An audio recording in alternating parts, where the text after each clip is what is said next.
आप सोच रहे होंगे 9 रूप तो देवी के होते हैं, फिर बहू? भाई बहू भी तो लक्ष्मी का रूप है।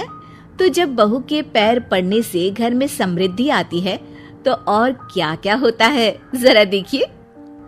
रामलाल और श्यामलाल 2 भाई थे।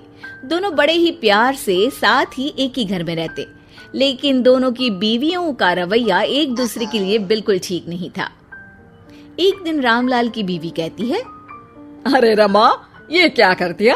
सारा कचरा पूरे घर में फैला दिया। माफ करना दीदी, मैंने रखा तो एक ही जगह था, लेकिन हवा इतनी तेज चली कि उड़ गया। अभी उठा देती हूँ। हाँ हाँ जल्दी करो। और एक बात, अब भाई साहब से बोल देना कि 2 रसोई कर ले। पता तो है मेरा बेटा सोहन बड़ा हो गया है, अब लड़की वाले भी आने लगे हैं, तो उसकी शादी हो ही जाएगी इस साल। हाँ हाँ दीदी, मेरा बेटा विहान भी तो बड़ा हो गया है और उसकी भी तो शादी होनी है। ठीक कहती हैं आप। अब हम ऊपर वाले तल्ले पर शिफ्ट हो जाएंगे। मैं विहान के पापा से बात कर लेती हूँ। बात नहीं करना, शिफ्ट होना है, क्योंकि मैं अब साथ नहीं रह सकती। हाँ हाँ दीदी, ठीक है ना। फिर क्या, हो जाते हैं एक घर के एक परिवार के 2 टुकड़े और 2 रसोई, दोनों के बेटों की शादी। और फिर शुरू होती है कहानी।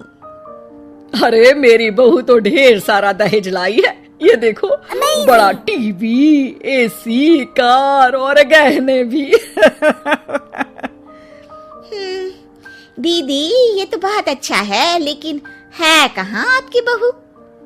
अब वो सो रही है, थोड़ी रिजर्व टाइप की है ना, अपने ही कमरे में रहती है और ज्यादा बात भी नहीं करती। तभी रमा की बहू की आवाज आती है, माँ कहाँ है आप? जल्दी आइए, नाश्ता ठंडा हो रहा है और मुझे भी भूख लग रही है। आ रही हूँ बेटा, रुक। दीदी चलूं क्या? ये लड़की मेरे साथ ही बैठकर खाती है, वैसे भी भूख लगाई है। ये बोलकर वो चली जाती है। तभी श्यामा की बहू बाहर आती है और बाहर की ओर जाने लगती है। अरे बहू, कहीं जा रही हो क्या? क्या है माँ जी, बिना बात के ठोका मत करो। जा रही हूँ मैं। वैसे भी मेरे पापा ने कार घर में रखने को तो नहीं दी है ना।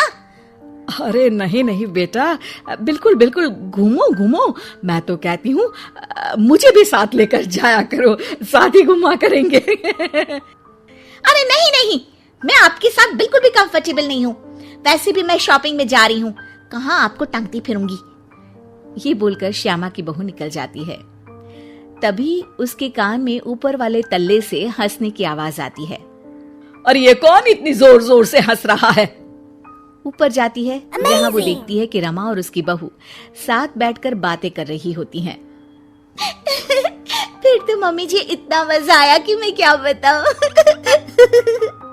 हाँ हाँ बहू, सुनने में ही हंसी नहीं रुक रही। तू तो वहाँ मौजूद थी। तभी दोनों की नजर श्यामा पर पड़ती है। अरे ताई जी आइए ना, आइए। वो उनके पैर छूती है और फिर चाय बनाकर लाती है। श्यामा अकड़कर कहती है, अरे नहीं नहीं, मैं चाय वाय नहीं पीती, बस हंसने की आवाज आ रही थी तो सोचा बता दूं कि टीवी की आवाज धीमी कर लो।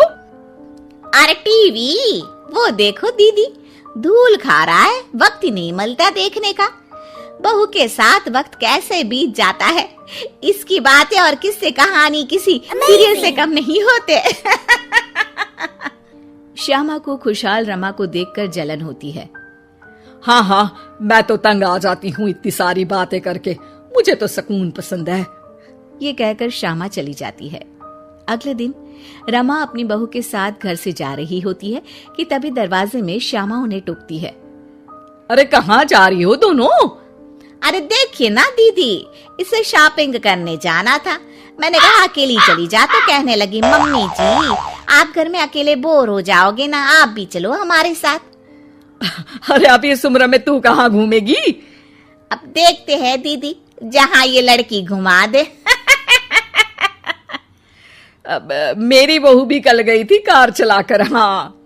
तभी रमा की बहू कहती है, ताई जी मुझे तो कार चलानी नहीं आती, लेकिन हाँ, इस सुहाने मौसम में मम्मी जी को स्कूटी की सैर करा देती हूँ।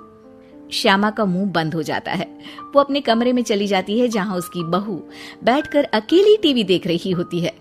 बहू, तू भी कुछ बातें किया करना, मैं अकेले अकेले बोर हो जाती हूँ। तो क्या मैं यहाँ आपको एंटरटेन करने आई हूँ? देखिए मम्मी जी, मैं तो सिर्फ ये कहना चाहती हूँ कि ये टीवी मेरे पापा ने दी थी, तो ये टीवी कल तक मेरे कमरे में लग जानी चाहिए, समझिए आप। ये बोलकर वो वहां से चली जाती है। श्यामा सोच लेती है कि वो अब ये सारी बातें अपने बेटे को बताएगी। शाम को उसका बेटा जब घर आता है।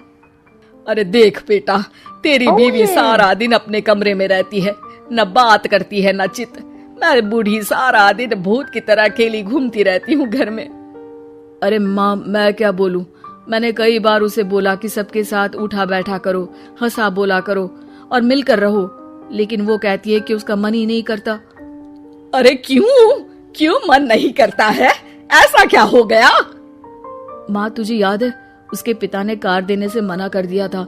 कहा था कि उनके पास पैसे नहीं है, साथ ही तेरे सामने हाथ भी जोड़ा था, लेकिन कैसे तूने उसके पिता के साथ बुरा व्यवहार किया था। उन्हें कहा था कि पैसे नहीं है तो किसी भिखारी से शादी कर दो अपनी बेटी की। हाँ बेटा, तभी तो आज दरवाजे पर इतनी लंबी कार खड़ी है।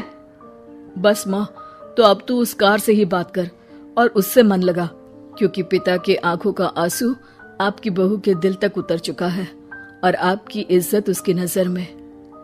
अब श्यामा को समझ आता है कि कुछ निर्जीव चीजों से घर भरने से अच्छा है कि सजीव चीजों से जिंदगी भरी जाए।